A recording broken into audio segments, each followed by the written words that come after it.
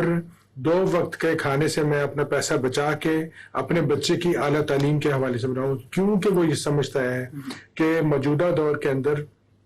تعلیمی وہ ایک ایسی چیز ہے کہ تعلیم یافتہ بچہ ہوگا تو وہ معاشرے میں اپنا نہ صرف نام بنائے گا بلکہ وہ ایک اعلیٰ مقام بھی بنا سکتا ہے. تو لہٰذا ان کے اندر بھی یہ بات جو ہے یہ صلاحیت کر گئی ہوئی ہے کہ جو ہمارے ہاں کے سرکاری اسکول ہیں کا جو انتہائی پستی کا شکار. تو یہ بات سوچنے کی, اور یہ بات میں تو کہتا ہوں کہ ہمارا یعنی کہ آپ یہ کہہ رہے ہیں کہ باقاعدہ طور پر بلڈ پریشر بڑا ہائی ہو جاتا ہے, اور ایک عجیب سی کیفیت طاری ہو جاتی ہے جب ہم یہ سوچتے ہیں کہ یہ جو سرکاری سطح کے اسکول ہیں ان کے اندر جو بچے یا بچیاں پڑھ رہے ہیں وہ آخرکار کس کے بچے ہیں. بالکل ٹھیک ہے نا. اگر کیا میری اللہ سبحانہ و تعالیٰ نے تمام انسانوں کو اشرف المخلوقات بنایا, تو اشرف المخلوقات کا مطلب ہے کہ تمام مخلوقات جو ہیں ان سب سے ہم اعلیٰ ہیں, اشرف ہیں. تو سب سے پہلے تو ہمیں اپنے آپ کو یہ جسٹیفائی کرنا پڑے گا کہ ہم اشرف کیسے ہیں. کیا میں اشرف اس لیے ہوں کہ میں صرف اپنی ذات کی اور اپنے خاندان کی نشو و نما کے لیے کام کروں, محنت کروں, تاکہ میں اپنے بچوں کو اچھی سے اچھی تعلیم دلواؤں اور ان کو اچھا عہدہ دلواؤں اور ان کو ایک دنیاوی زندگی میں کامیاب آدمی بناؤں. کیا میرا جو زندگی کا نصب العین ہے یا مقصد ہے وہ یہ ہے؟ تو میں تو سمجھتا ہوں کہ اگر میرا یہ ہے تو سیلفش کا لفظ تو بہت چھوٹا ہے علی جان صاحب. میں سمجھتا ہوں کہ میں اپنے آپ کو اس جانور سے بھی بدتر سمجھتا ہوں کہ یہ جو کام میں کر رہا ہوں اپنی اور اپنی ذات کی نشو و نما کے لیے اور اپنے خاندان کی نشو و نما کے لیے, یہ تو جانور بھی کام کرتا ہوں, شاید میرے سے زیادہ اچھے طریقے سے کام کرتا ہوں. آپ نیشنل جیوگرافک میں دیکھتے ہیں ہم کہ وہ جو جانور ہیں, وہ کئی جانور تو اپنے بچوں کے منہ میں وہ لا کر کے غذا جو ہے وہ ڈالتے ہیں. تو اب یہ ہمیں بحیثیت انسان سب سے پہلا سوال اپنے آپ سے یہ کرنا ہے کہ اگر میں اشرف المخلوقات مجھے میرے رب تعالیٰ نے بنایا تو میں نے اپنے اس کو جسٹیفائی کیسے کرنا ہے. بالکل یہ تو ہے جیسے بھی عبداللہ جعفری صاحب نے بہت خوبصورت بات کی کہ بحیثیت مجموعی اگر ہم دیکھیں تو ہمارا معاشرہ جو ہے نا وہ بہت ہی زیادہ ایکیوٹ مورل ڈکے جو ہے نا اس کا شکار ہے. اس میں بلا شک و شبہ کوئی جو ہے نا وہ اس میں ابہام والی بات نہیں ہے. اب تعلیم کے حوالے سے 2 فیکٹر ہیں جو میں سمجھتا ہوں کہ وہ نہیں ہے. پرائیویٹ اسکول کی تعلیم اعلیٰ تعلیم کیوں کہلاتی ہے؟ اس لیے کہ وہاں پہ چیک اینڈ بیلنس کا جو ہے نا وہ بڑا ہی ایک اسٹرکٹ جو سسٹم ہے وہاں پہ وہ موجود ہوتا ہے. وہ چونکہ سیٹ کا ہوتا ہے, اس کا اپنے پیسے لگے ہوتے ہیں, تو وہ کسی کی بھی قسم پہ کوئی کمپرومائز نہیں کرتا. لیکن اگر ہم سرکاری سطح کے اسکولوں کو دیکھیں نہ تو جو ٹیچر ہے وہاں پہ اس کو اپنی ذمہ داری کا احساس ہے. اور یہ سب سے بڑی بات ہے کہ جب ہمارے معاشرے کا ایک استاد جس نے جو قوموں کے معمار ہوتے ہیں, اگر ان کا ذاتی جو ایک وہ کہہ لیں رویہ اس قسم کا اتنا خوفناک ہے کہ وہ اپنے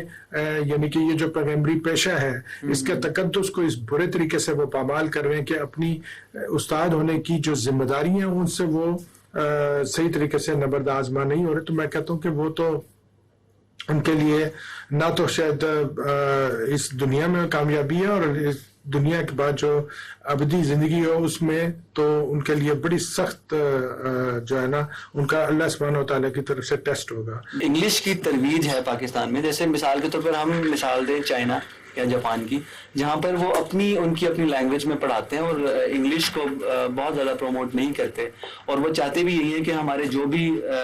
معاملات ہیں ان کو تعلیمی معاملات میں ہم اپنی جو ان کی جو مدر ٹنگ ہے اس کا استعمال کریں. تو آپ کو کیا لگتا ہے کہ ہمارے یہاں پر تعلیمی نظام مزید بہتر ہو سکتا ہے اگر ہم اردو کی ترویج کریں انگلش کی ترویج کے بجائے؟ جی, آپ کو یہ سن کے خوشی ہوگی کہ اردو جو ہے وہ ہمارے ہاں as a language of instruction جو ہے وہ پڑھایا جاتا ہے, اور انگریزی جو ہے وہ ایز اے سبجیکٹ جو ہے وہ پڑھایا جاتا ہے. اور اس کی وجہ یہی کہ ہمارا ماننا یہی ہے کہ بچہ جو ہے وہ زیادہ بہتر, اس کی جو کنسپچل نالج جو ہوتی ہے وہ زیادہ بہتر ہوتی ہے جب اس کو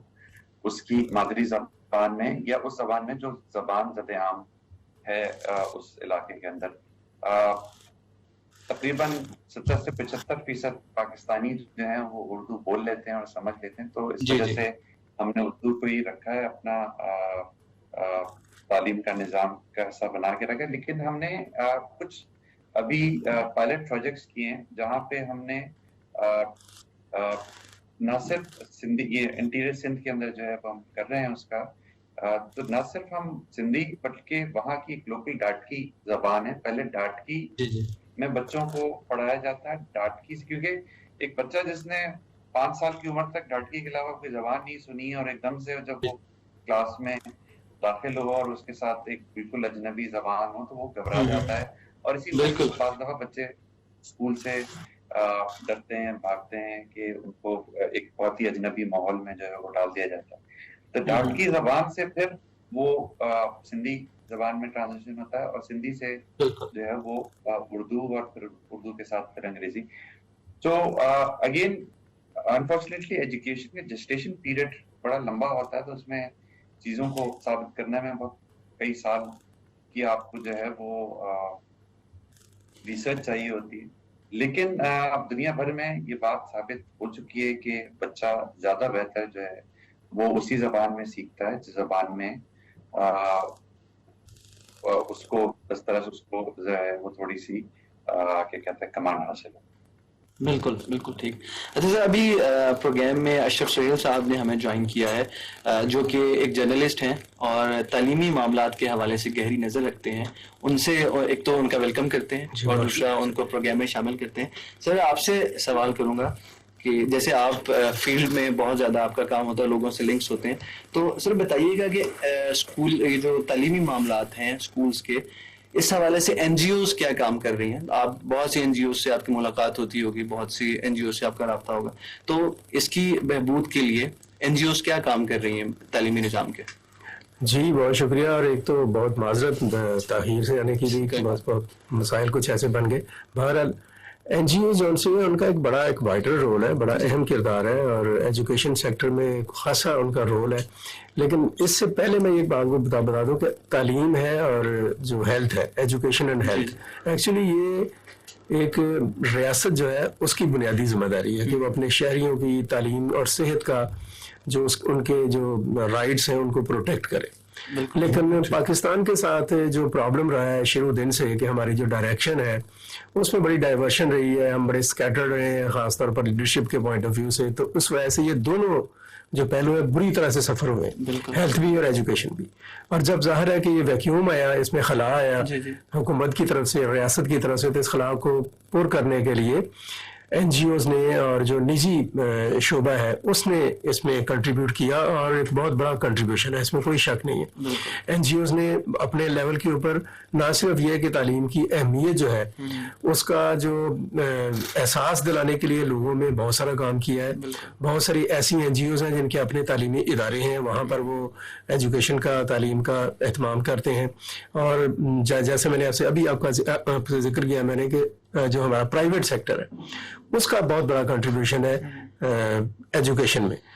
دینی تعلیم میں بھی اور یہ ہماری جو دنیاوی جسم کہتے ہیں اس میں بھی.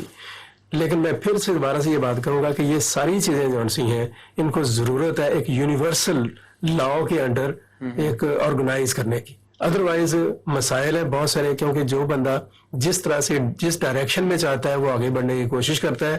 نتیجہ یہ ہوتا ہے کہ مختلف وہ پھر آگے وہ راستے بن گئے، چینلز بن گئے مختلف، جن میں ہر لیول کے اوپر ایک کام ہو رہا ہے. وہ چیزوں میں ایک تفریق بھی پیدا کر رہا ہے، مسائل بھی پیدا کر رہا ہے، اور معاشرے میں وہ جو جیسے آج کا موضوع بھی ہے کہ طبقاتی جو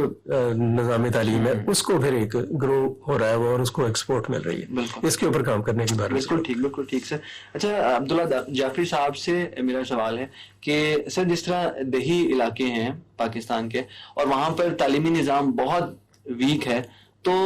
جس طرح پرائیویٹ سکولز ہیں وہ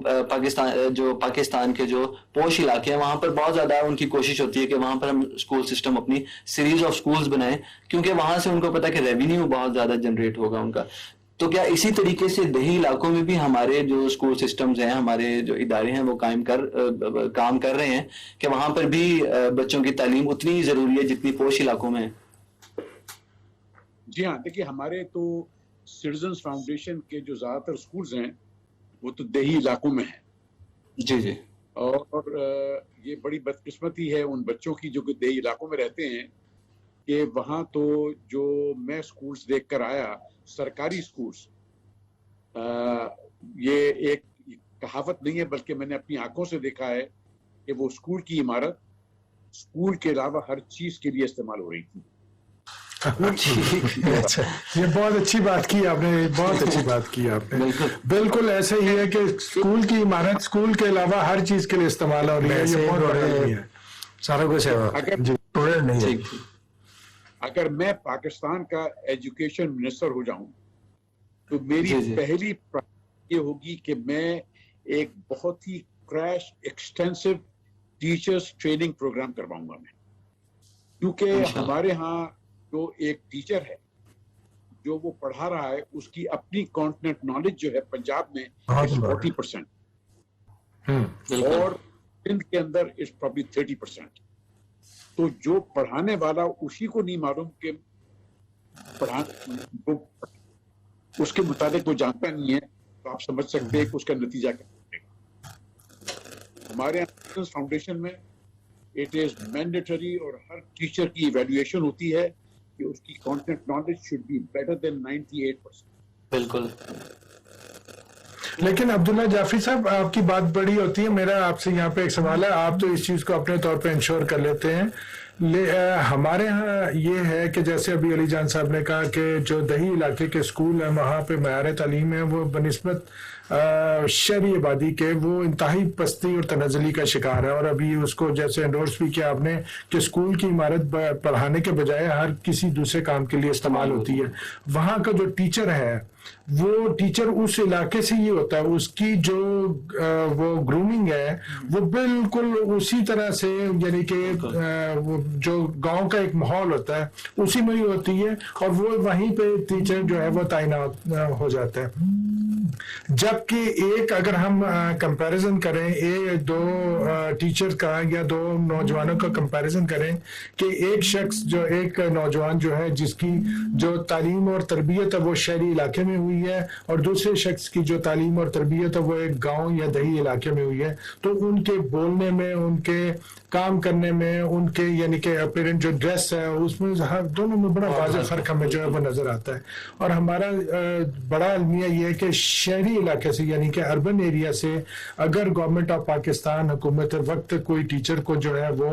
اپنے کرائٹیریا کے مطابق سلیکٹ کرتی ہے اور ان کو کہتی ہے کہ آپ دیہی علاقے میں جا کے پڑھائیں, تو کوئی ٹیچر ایسا نہیں ہے جب وہ جا کے پڑھانے کے لیے تیار کرتا ہے. اس چیز کو کس طرح سے ایڈریس کیا جائے؟ میں سمجھوں گا کہ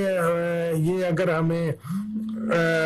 اس کا جواب دیں سہیل اشرف صاحب, چونکہ یہ بنیادی طور پر بڑے سیزنڈ اور سینئر جرنلسٹ ہیں, تو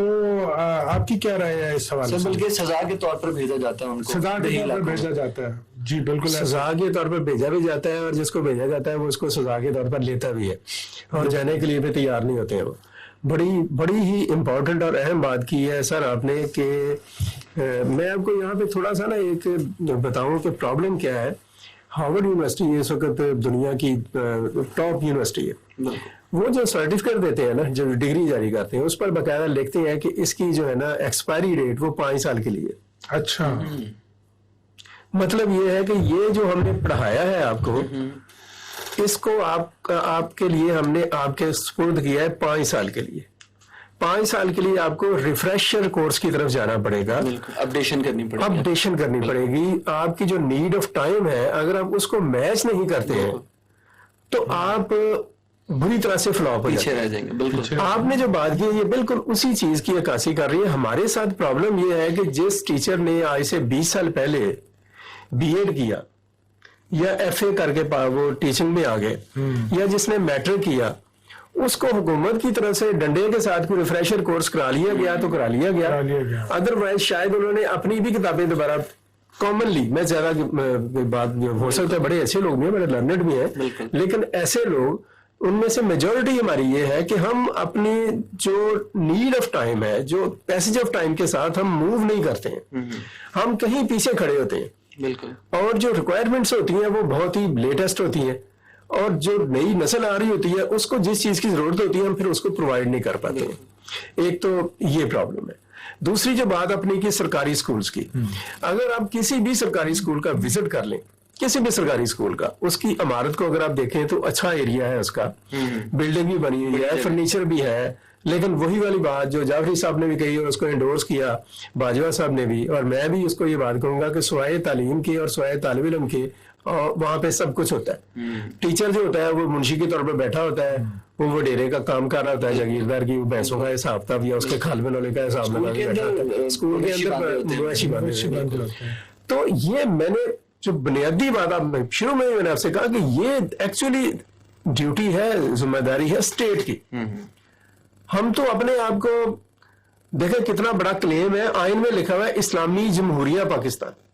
یعنی ہم اسلام کے ساتھ بھی اپنی ایفیلیشن کو بڑا دعویٰ کرتے ہیں اور جمہوریت کے ساتھ بھی, اور دونوں جو ایلیمنٹس ہیں وہ ہمارے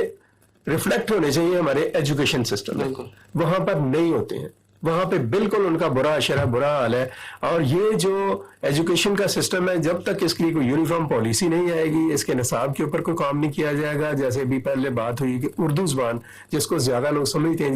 جس میں آپ کی کانسیپٹ بلڈنگ ہوتی ہے, جس میں آپ سوچتے ہیں,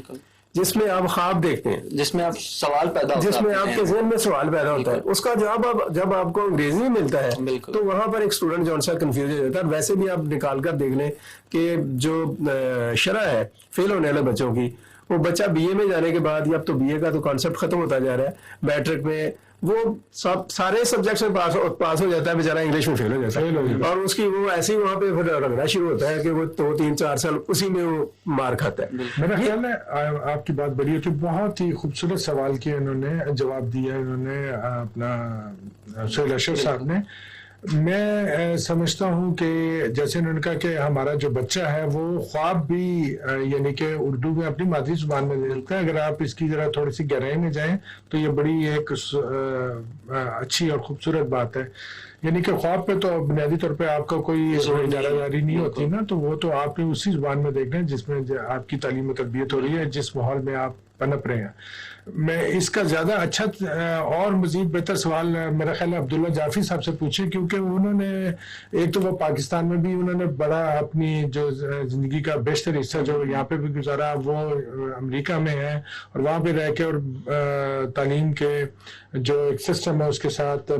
جو ہے بڑی کنسسٹنسی کے ساتھ انہوں نے اپنے آپ کو اس میں شامل کیا ہوا ہے. تو یہ جو اردو میڈیم اور انگریزی میڈیم کا یہاں پہ جو تضاد ہے, اس کو ہم اپنے لیول کے اوپر کس طرح سے کور اپ کر سکتے ہیں؟ دیکھیے, میرا اپنا خیال یہ ہے کہ آپ ہمارے ہمسایہ ملک ایران کو دیکھیے. ایران میں ان کا جو میڈیم آف انسٹرکشن وہ فارسی ہے. ایران کے اندر ایک پروگرام ہوا کرتا تھا سپاہ دانش, جس میں کہ وہ یونیورسٹی کی ڈگری اس وقت دی جاتی تھی جبکہ وہ دیہی علاقوں میں جا کے 2 سال بچوں کو پڑھاتا تھا. وہ اسلامی ملکوں میں Iran is one of the highest education level جو ہے, خاص طور پہ عورتوں کا, وہ ایران میں ہے. اس وقت پاکستان کے اندر بھی کوئی اسی طرح کا پروگرام ہونا چاہیے ہمارے پاس, جس میں کہ پہلی چیز تو جیسے میں نے عرض کیا تھا کہ ٹیچرز ٹریننگ کے جو دوسری چیز ہے کہ کسی طریقے سے ہم انسینٹیو دیں لوگوں کو کہ وہ دیہی علاقوں میں جا کے پڑھائیں. اور جیسا کہ ابھی سہیل اشرف صاحب کہہ رہے تھے, اس کو سزا کے طور پہ نہیں بلکہ اس کو اپریشیشن کے طور پہ بھیجا جائے کہ تم دیہی علاقے میں جاؤ گے اور جب تم واپس آؤ گے تو تمہاری یہ ترقی ہوگی. اور اب رہا زبان, دیکھیے زبان میں اصل میں مسئلہ یہ ہے پاکستان کا کہ ہم لوگ جو ہیں بڑے احساس کمتری کا شکار ہیں. ہم لوگ, آپ اچھی انگریزی بولتے ہیں تو آپ یہ سمجھا جاتا ہے کہ آپ کے اندر بہتر عقل ہے, جبکہ ایسا نہیں ہے. زبان جو ہے, آپ مادری زبان میں انسان سب سے اچھا سیکھتا ہے. تو میں تو ذاتی طور پر کہ پاکستان کے اندر بالکل یہ جو انگلش میڈیم اردو میڈیم کا جو ایک جو فراڈ چلا ہوا ہے, اور اس کی وجہ سے اور اس کی وجہ سے یہ ہوا ہے کہ ہماری ایک جیسا کاسٹ سسٹم ہوتا ہے بعض ملکوں میں, ویسا ہمارا کاسٹ سسٹم ہو گیا ہے. اردو میڈیم کو دیکھا جاتا ہے حقارت کی نگاہ سے, بالکل, اور انگریزی میڈیم کو عزت کے طور پہ. تو ہم کو تو اپنی زبان پہ فخر ہونا چاہیے. کسی طریقے سے ہم اپنے لوگوں کو یہ بتائیں کہ اپنی چیزوں پہ فخر کرو. لیکن عبداللہ جعفری صاحب, یہاں پہ میں تھوڑا سا آپ سے کنٹراڈکٹ کروں گا. میں تو بالکل آپ کی یہاں تک اس بات کو بالکل اس کی بھرپور تائید کرتا ہوں کہ ہمارے یہاں جو موڈ آف انسٹرکشن ہے یا جو ہم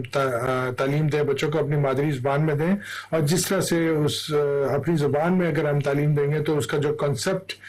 کلیئر ہوتا ہے وہ کسی دوسری زبان میں کلیئر ہو ہی نہیں سکتا. لیکن آپ یہ دیکھیں کہ جب اسکول کے بعد کالج اور کالج کے بعد یونیورسٹی کی سطح کے اوپر ایک اسٹوڈنٹ جو طالب علم آتا ہے تو وہاں پہ جتنی بھی نصاب ہے, جتنی بھی تعلیم ہے, پروفیشنل ایجوکیشن کی میں بات کروں, وہ ساری انگریزی میں ہے. تو اگر انگریزی میں ہم اس کو بالکل لا تعلق کر دیتے ہیں اسکول کی سطح پہ, تو اس کے پاس تو وہ بالکل جب پروفیشنل ایجوکیشن میں یعنی کہ یونیورسٹی لیول پہ آئے گا, کسی میڈیکل کالج میں جائے گا, انجینئرنگ یونیورسٹی میں جائے گا یا کمپیوٹر کی تعلیم حاصل کرے گا, تو وہ ساری ساری کی ساری تعلیم جو ہے وہ انگریزی کے اندر ہے. تو یہ بہت بڑا ایک چیلنج ہے کہ جس کو میٹ کرنے کے لیے ہم یہ مجبور ہیں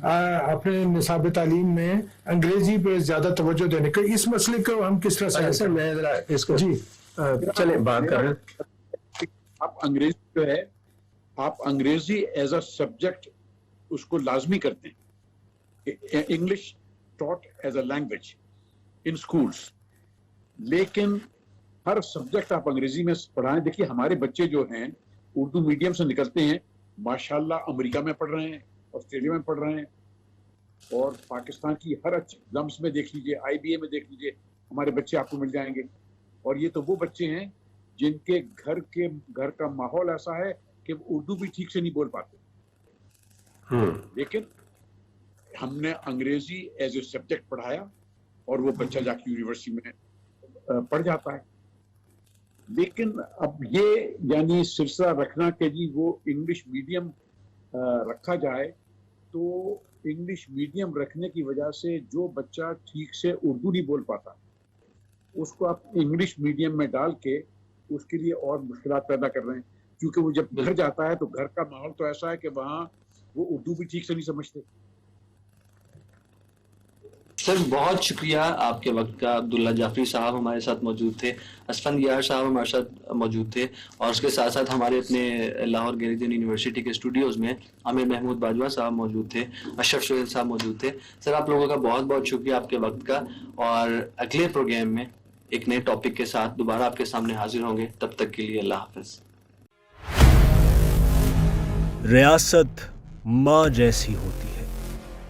اور ریاست میں رہنے والے ہر شخص کا بنیادی حق ہے کہ وہ تعلیم حاصل کرے. مساوی نظام تعلیم کا قیام ریاست کی ذمہ داری ہے. وسائل کی غیر مساوی تقسیم,